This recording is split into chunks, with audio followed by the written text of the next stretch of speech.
Outa-space, International Arts and Class Struggle podcast. On this week's show, Killed by the Cops, the story of Walter Medina. Commentary from the space station, and music from Viki Style from Uruguay.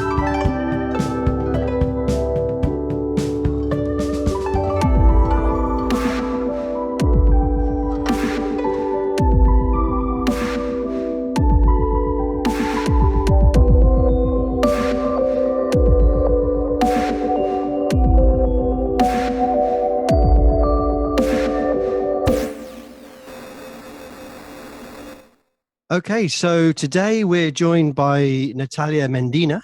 Natalia is she works for the Marxist newspaper Offensiva in Sweden. She's from Stockholm. She was also the editor of the socialist arts magazine Bad Art. She's a filmmaker, a graphic designer, and importantly for today's show, she's the niece of Walter Medina. Hi, Natalia, how are you doing? Hi, I'm good. So that's who I think you are. Who do you think you are? Well, first of all, I have to correct you. I'm not from Stockholm. My family will kill me if I say I am. Okay. I'm actually from Gothenburg.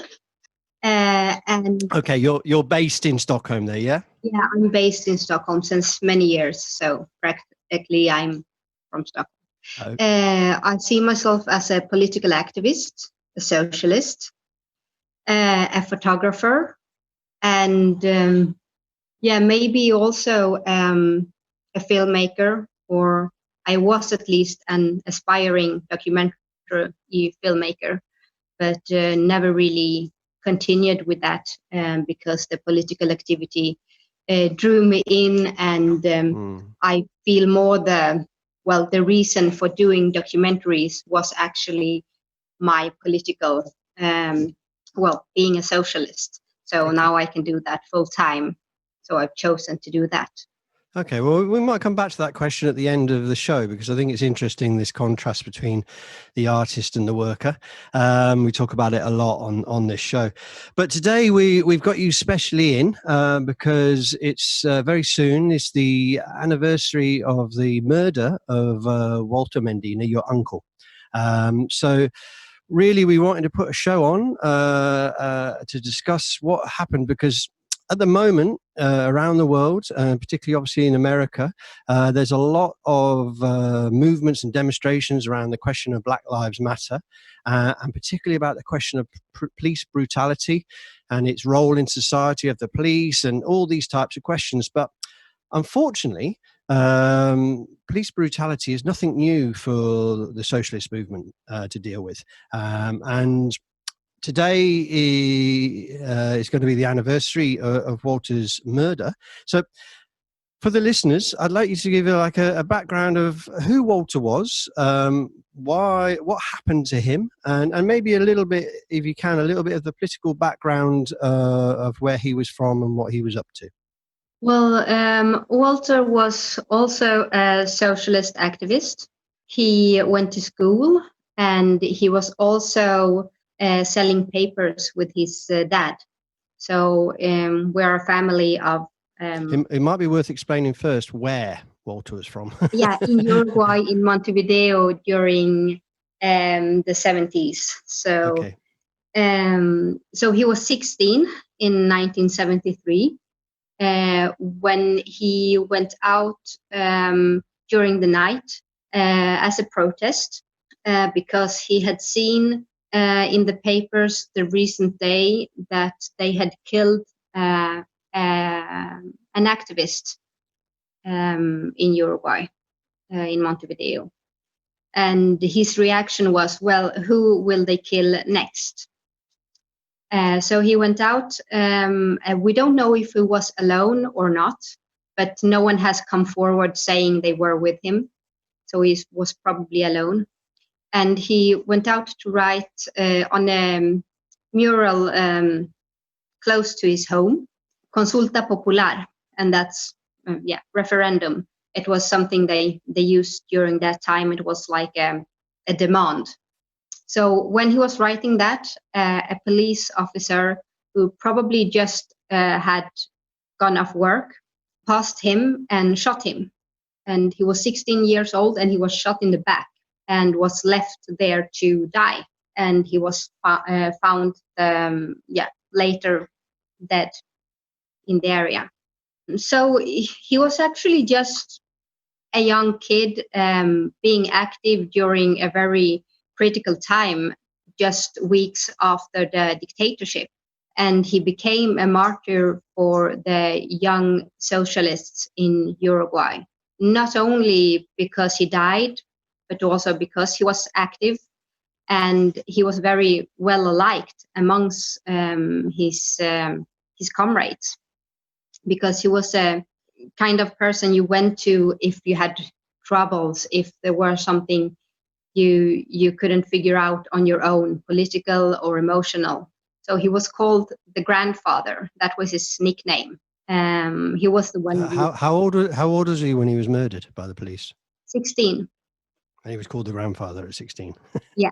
So, and he wrote poetry, wanted to become a theater director, something that I learned much later, because that was also my dream when I was 16. Yeah, so that was him. And during this time, it was just a couple of weeks after the civic military coup. And it was in a very economical turmoil in Uruguay at that time. And the left had started to organize, because there had been a lot of right-wing,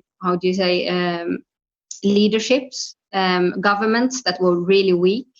So the left actually had a chance on winning the elections, but the right wing gave the power to the military in like an exchange. So they still ruled the country, but at the same time, it was the military who ruled the country.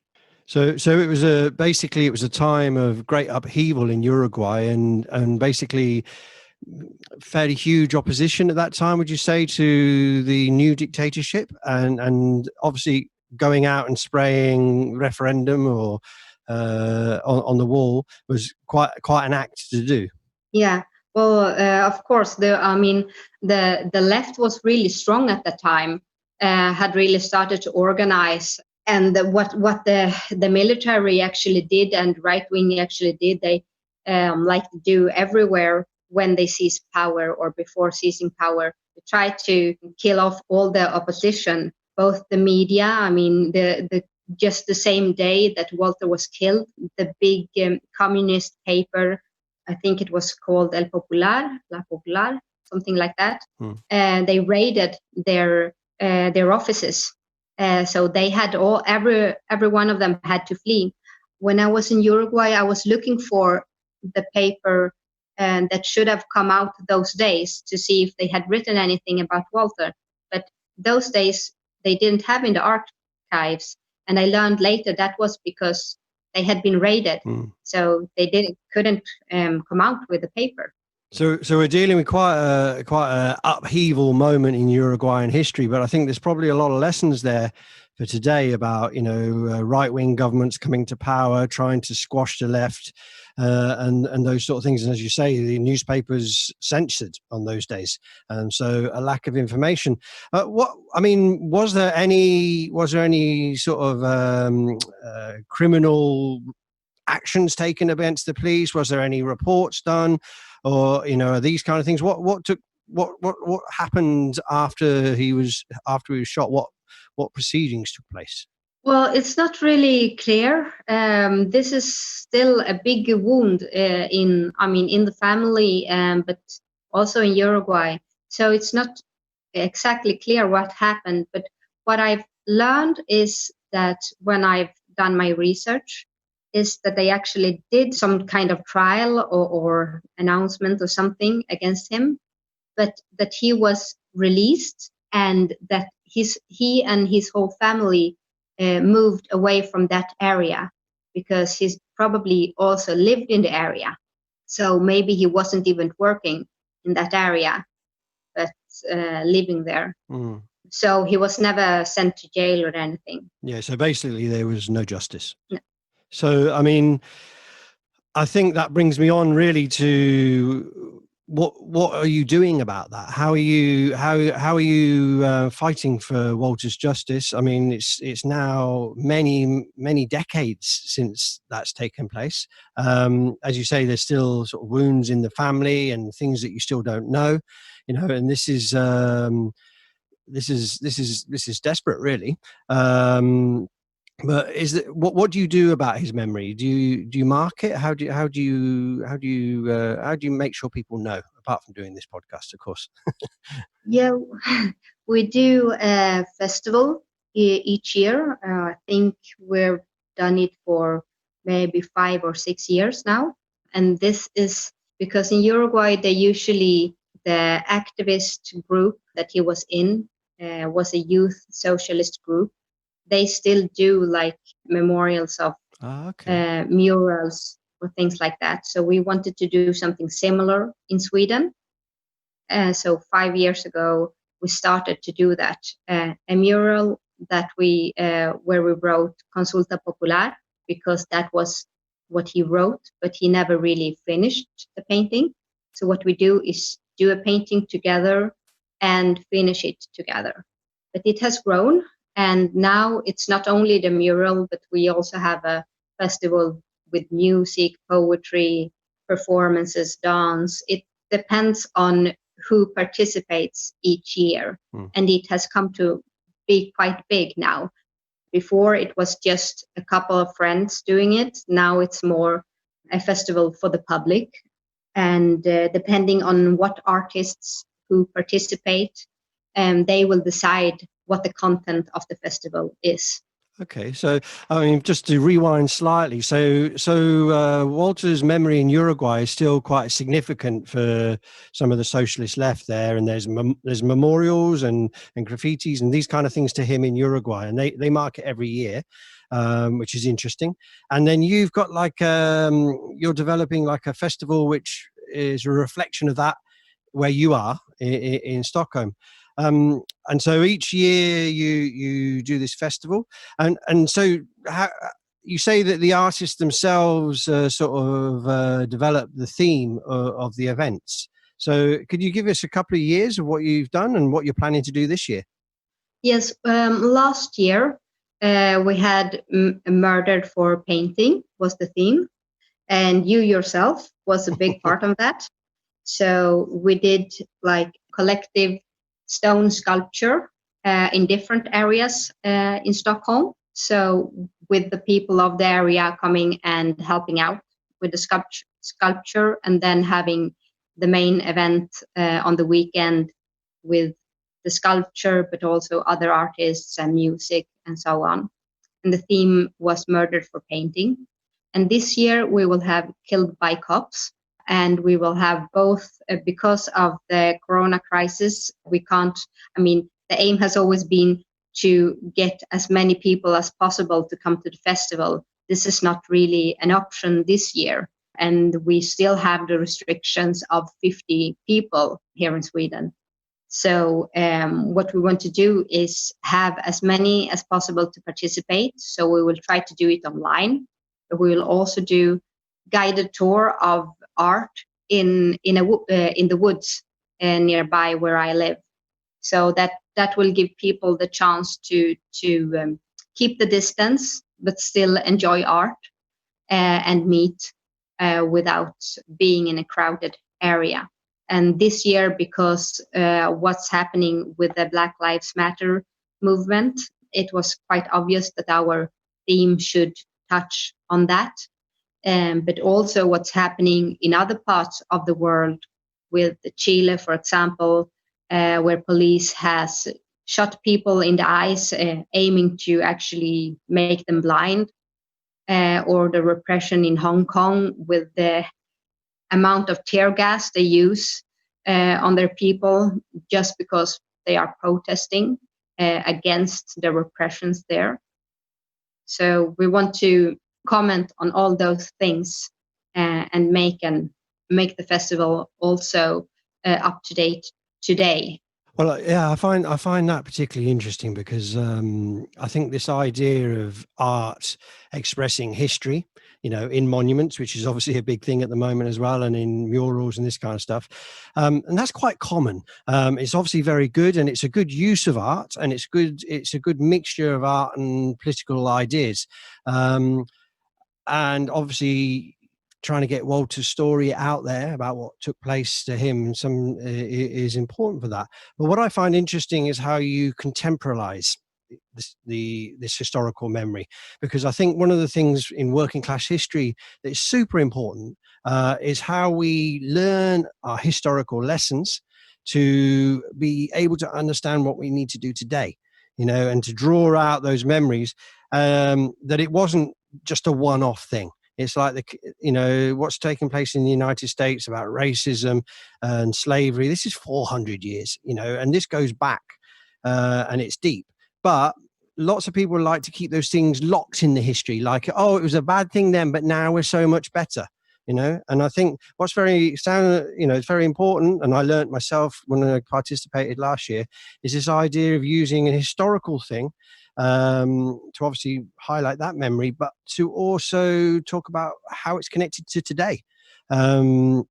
So my next question for you is, what is the situation in Sweden? Because sometimes Sweden's held up, particularly in America, where a lot of this Black Lives Matter stuff's happening. Sweden's held up as this kind of social democratic dream sort of model that certain people on the left could look towards. So my question to you really is, what's going on right now with the Black Lives Matter movement in Sweden? Is there a lot of racism in Sweden? These kind of questions. Do you have anything to say on that? Yes, of course, there is racism in Sweden. And Sweden is a capitalist society, so of course we will have racism. Maybe it's not as obvious as in the United States, but just 1 or 2 weeks ago, the papers came out with an article about a woman, 47 years old, who now was sentenced to 1 month of jail. But the thing is that it was she who was the one being, abused, attacked by security guards. And she, of course, she is Afro-Swedish, and 47 years old, was out with her kids quite late she was on her way home. She saw the security guards be handling a man really roughly, and she started to filming to have evidence if something happened. And then they attacked her because they didn't want her to film it. And pushed her down, took her to the side and then into a room where no one could see what was happening. And there was actually a lot of witnesses of how they abused her. And she lost a tooth. She still has marks on her arm. And this was 2 years ago. Wow. And of course is traumatized of what happened. And there's also a lot of videos, but during the trial, they didn't ask a single witness to her defense, and they didn't show any video material. And even in the statement of who was the witness, that they had spelled the name wrong of the witness, so they couldn't find her. And they had put a male name in the so the whole judicial system is rubbish, basically, if you want, And she was sentenced to jail because of they say that she bit one of the security guards, but first he said it was in the ankle, then he said it was in the thigh, and first he said no, it didn't put any mark, and then afterwards she said yes, I started to bleed, and so it's just not trustworthy what he's saying. But her story is consistent during the whole time, and this has led to and they also of course said a bunch of horrible racistic things to her during this assault. So these kind of things are relatively common in Sweden. I mean, is there a significant far right at the moment? Is there a significant anti-racist mood or movement developing? Was there big demonstrations in Sweden recently? Yes, there have been really big demonstrations on the Black Lives Matter topic, and it's been really lively and young and optimistic and strong and very thoughtful and how do you say considerate, because they are really young but think about using the mouth how do you say masks, and keeping the distance even though they are a lot and they are really really young and diverse.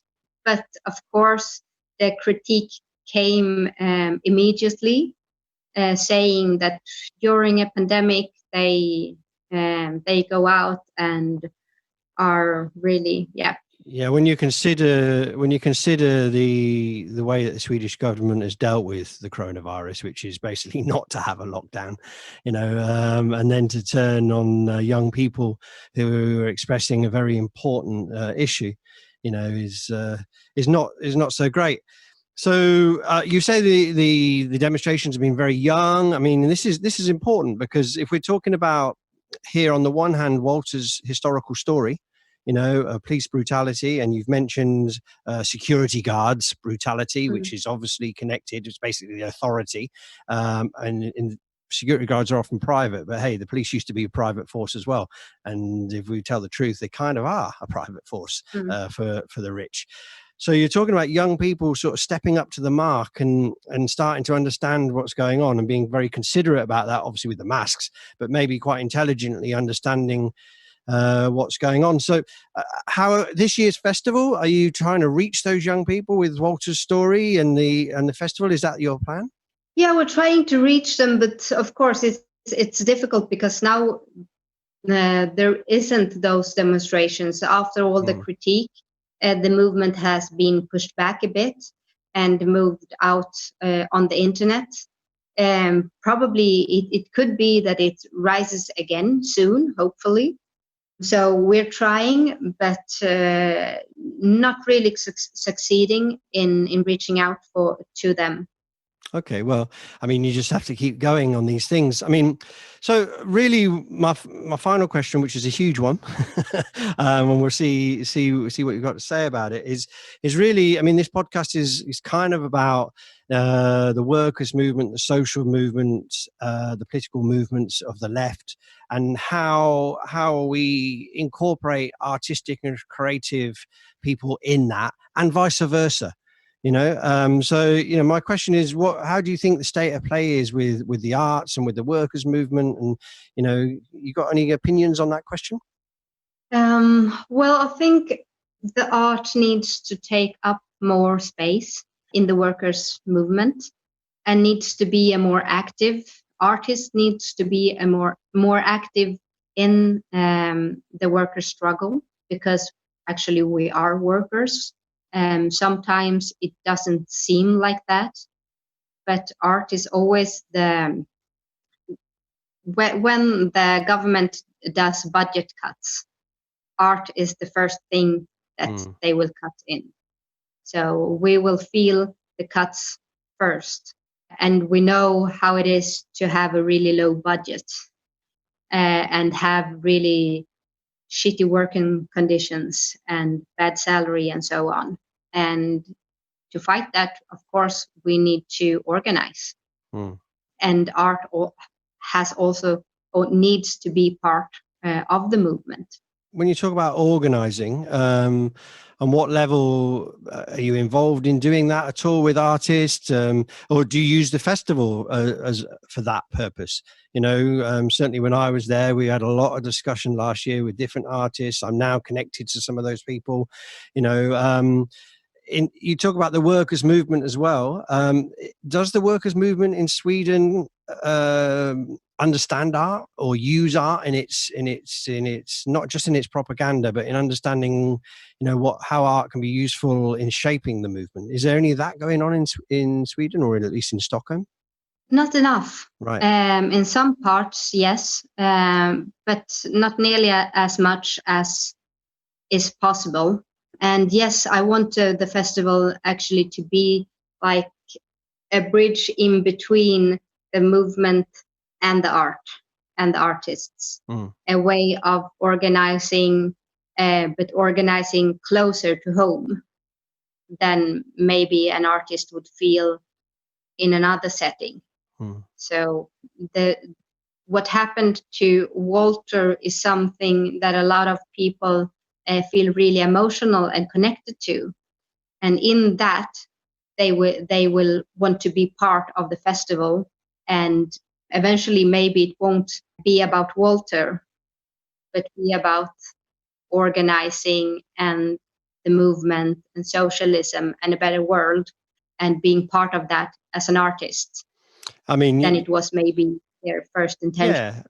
Well, I mean, you talk about Walter being a poet, and being ambitions to be doing films and stuff like that. And I think, it's inspiring from an artist's point of view. We say one of our own, if you like, was, and it's a story of that, and we use that as a platform. And I think, probably Walter would be pleased with that. We'd hope so, anyway. So I want to finish with something that you mentioned at the beginning, and it's actually a bit of a running feature now in some of the interviews I've been doing. And it's this question of the artist and the worker. Yeah, because some people are like, oh, no, I'm a worker, and then other people go, oh, well, I'm an artist. And there's this thing that artists are some sort of, middle class. Oh, yes, I'm an artist, this kind of thing. And you sort of kind of up your own arse if you say you're an artist. Okay. So just to finish off this show, I just want to pose the question to you. Do you see yourself as a worker or an artist, or how does that relationship work in your head? How do you, when you wake up in the morning and you go to work, obviously you work for a Marxist newspaper, that's not common, but you're still a worker in that regard. But also you're an artist. You've got your camera hanging from your neck. How do you mix those two things? Oh, that's a big question. Yeah, it's the last one. You've got 2 seconds. Yeah. Give me a bang. Give me an answer. Yeah, of course. Yes. No, sorry, go on. Yeah, I think I see myself more as an activist, maybe. Because the thing you said also, it's not common to be able to actually work for a Marxist paper. I mean, that's really unusual, to be able to live off your activism. And at the same time, sometimes also be able to do art.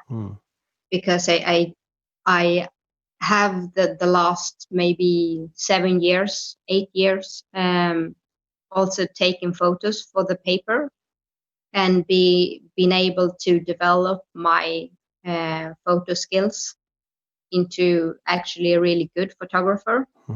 But at the same time, I have to do it in this context. It's not that I can. Yeah, you're not like do whatever.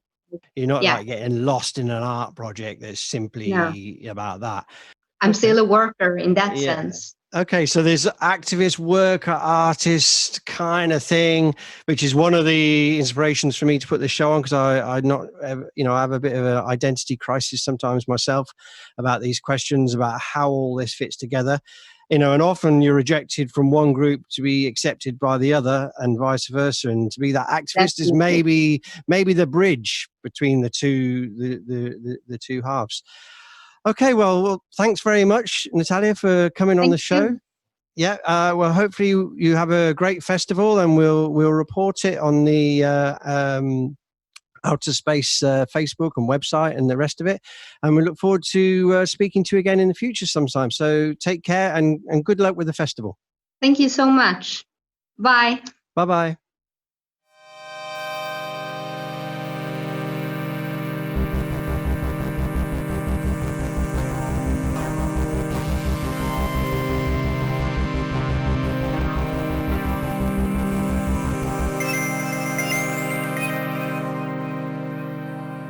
Well, hey, Paul, up there in the space station, how you doing?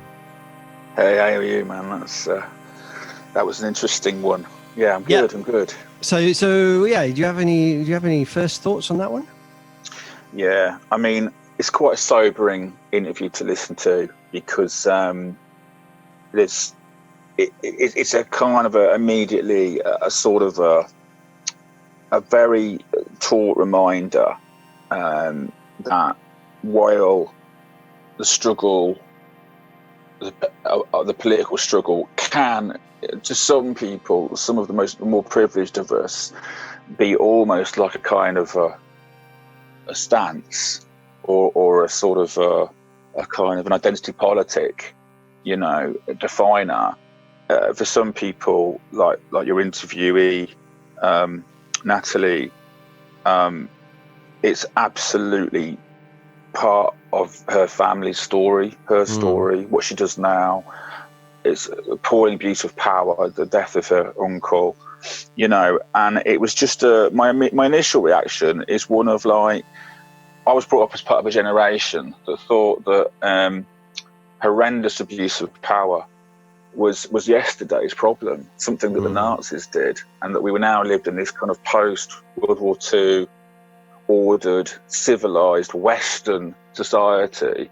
To this day, and the older I get as well, I wonder how that misapprehension has managed to perpetuate itself in the face of... It's this thing that history was for history books, and all these terrible things never happened, but actually they still do happen, and they're happening right in front of our eyes. And I think I would say more and more, you know. It's so the question is then, what do we do about history? You know, where does it sit in the scheme of things? You know? Yeah, I mean, it did affect me. This one, it affected me a lot. I mean, they've all been. We've had a lot of different experiences with these interviews, but this one was, sort of slightly, painful, but in a good way. Yeah, no, but I mean, I think one of the things that Natalia was trying to get across was that, you know, this was history. This is her family history, but she was turning it outwards, you know. And the thing for me, I mean, I participated in the thing last year, and it was a really interesting thing that she's trying to do, which is basically make history contemporary. You know, so what we did, I'll just tell you, because it's please. We didn't get into it in the interview, but it might be interesting. So we made there was lots of different artists that came to this festival, but the thing that I did with her is that we went in the street with a team of people, and we sculpted in the street, which is something I do quite regularly. But as we sculpted, we invited people to do it, and then we told them the story of Walter. You know, and then we talked about contemporary political questions, and it was a really good way of saying, okay, here's a history that actually doesn't really affect anybody. 1973 in Uruguay, a country a long way away, boom, boom, boom. You know, okay, that's interesting, but actually, you know, what about racism in Sweden? What about the situation? And she said a little story about that too, didn't she? You know, and then the whole history of the Black Lives Matter situation and whatever. So it's this, I find it's important, this connection. We've had it in other interviews as well, this connection of how art tells the story of history in a contemporary way. You know, what do you think? I'm just, the whole experience of listening to the interview and then reflecting on it again and what you just said, it just shocks me that we managed to maintain this illusion that history isn't with us all the time. Like, I don't know how we do it. I don't know how we switched it off, because what is perpetuating this myth that we've learned our lesson? Yeah, you know. And of course, I know it's coming up, but it's almost ridiculously pertinent with all the issues that have happened in America and everything like that. So I know we might be touching on in a minute, but it's just I don't understand what the mechanism is. Well, that is stopping us from. I think. Well, I mean, I have a strong view on this, as you can imagine. I mean, I am a monument maker. That is part of my job. So, but I make left-wing monuments, and for me, we're going to do a special show on this, so we won't go into it too heavy. But I think we've got to touch on it because. And also Black Lives Matter, we've got to touch on that a little bit too, because this is a massive movement that's obviously focused in the States because of what happened. But the statue question and this link with history is really important because people say, oh, you can't pull the statues down. You can't deface the statues because it's history, mate. You've got to learn, and you had, Nazis fucking guarding statues in England and this kind of shit. And we won't go into it heavily now. But the point is is history, right, is not in history books. History is a living thing. Monuments, for me, even the ones I make, are like Latin is to language is dead. It's a fundamental, but what we have in the present situation is people changing history. And because history is made by the victors. And this is the question here. History is made by the victors. So if there's no justice for Natalia and the Medina family, Walter, Walter's family, if there's no justice for them, history has not stopped. It's not become Latin. It's not become something in the books. It's alive. And I think that's what I found very inspiring about this festival that she does. Is because it's about putting back on the table in a in a free way. Like she was saying, well, we let the artist decide, how we conduct it. So there's a lot of freedom in this festival to develop things. And I know that because I took part. And so, for me, what do we do about history? Well, history is written by those who won. So the history is written by the Winston Churchills, and supporters. And this is why they get upset when we want to take their monuments down, because actually that's their history, not our history. And we were taught it in schools. And this is the problem. So the Black Lives Matter question is kind of about that too. It's like, it's definitely about that. This is about a certain section of our community's lives matter because they haven't mattered up to now because the history books has hidden slavery, Anyway, I'm getting on my high horse about this one. I've got a lot to say. No, but this is the stuff. This is the stuff of. This is in the DNA of the interview, and I think it's relevant. I think. And I'm not going to derail it, but I think I'm just going to flag up an idea while we're here before we close down. And it's just to say that it does make me ponder what it is in the generational change as we go from, what one generation can remember to the generation that comes up, that makes the incoming generation, the incumbent generation, so keen to forget, so keen to focus on the present, on the now, at the expense of this very sort of thing. And it's funny, funnily enough, we've gone to a lot of effort with the Second World War, with memorial days and stuff like that, and memorial monuments. We do seem to have we put a foot down there, haven't we? It would appear, I'm getting myself into a sort of a bit of a cul-de-sac, because I haven't got all this thought out. But it's just, I wanted to flag it up and see if well, that's okay, because that's the nature of what we're doing, Paul. We're thinking on our feet. So I think, we'll come back to that one. Yeah, because I think, well, the thing is, one of the things is to untangle all this is not easy. And this is one of the powers of art. And this is one of the reasons that I think we have to flag this up. Because just to finish on this, in the Black Lives Matter movement, the art that's been created has been phenomenal, particularly around questions of murals and this kind of thing, and other stuff as well that's come from it. And we're going to have to focus on this question because we're not a real political arts podcast unless we deal with one of the major movements and the art that's created around it, because there is a story to be told. And that's the story of a section of our community, the Black Lives Matter, if you like, the voice has been drowned, and drowned in blood as it happens. And then people get all upset. A few scratches on a few monuments of people that are virtually fascist themselves, I think opens a lot of potential. Anyway, I think maybe you're right. You know, I can hear Jonas calling that it's time to wrap it up. In we have to behave, Jonas. We've got a time limit from our producer, and we'll come back to it. And hopefully, in the Facebook and our other social medias, we can promote this festival, and we wish them luck. Hopefully, the show's going to go out just in time before the events they have on the Sunday. So get yourself down to the woods, which I think is where the festival's going to be. I would love to pronounce where it's going to be.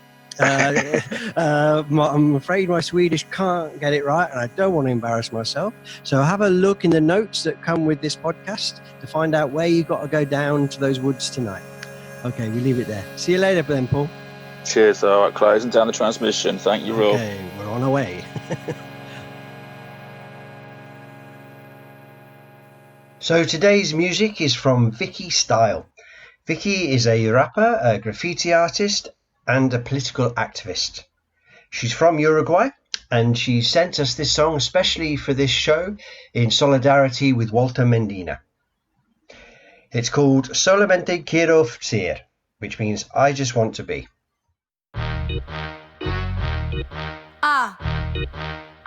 Se armó Cocoa, explotando el beat.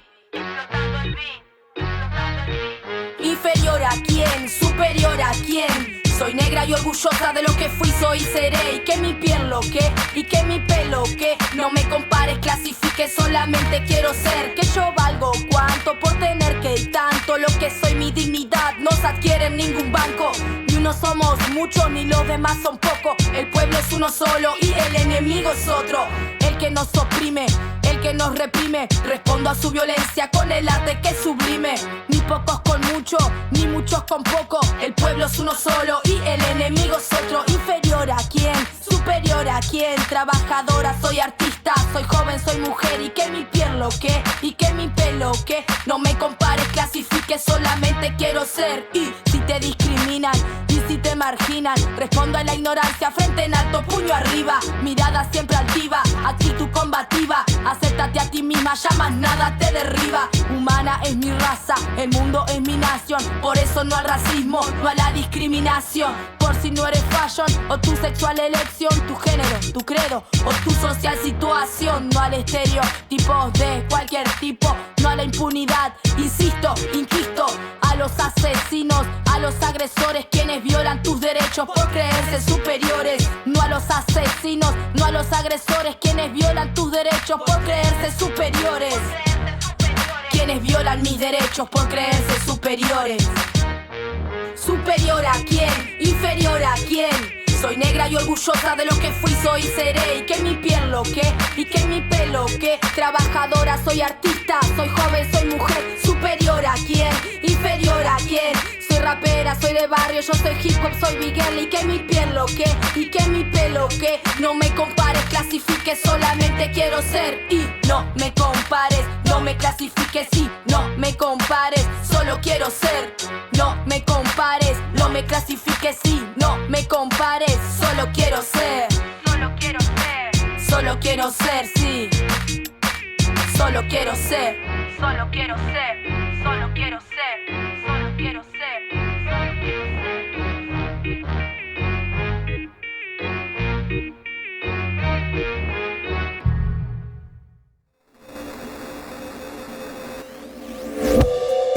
We hope you enjoyed the show today.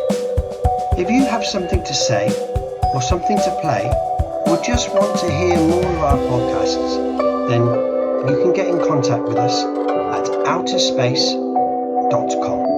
That's outa-space.com. Okay, take care now.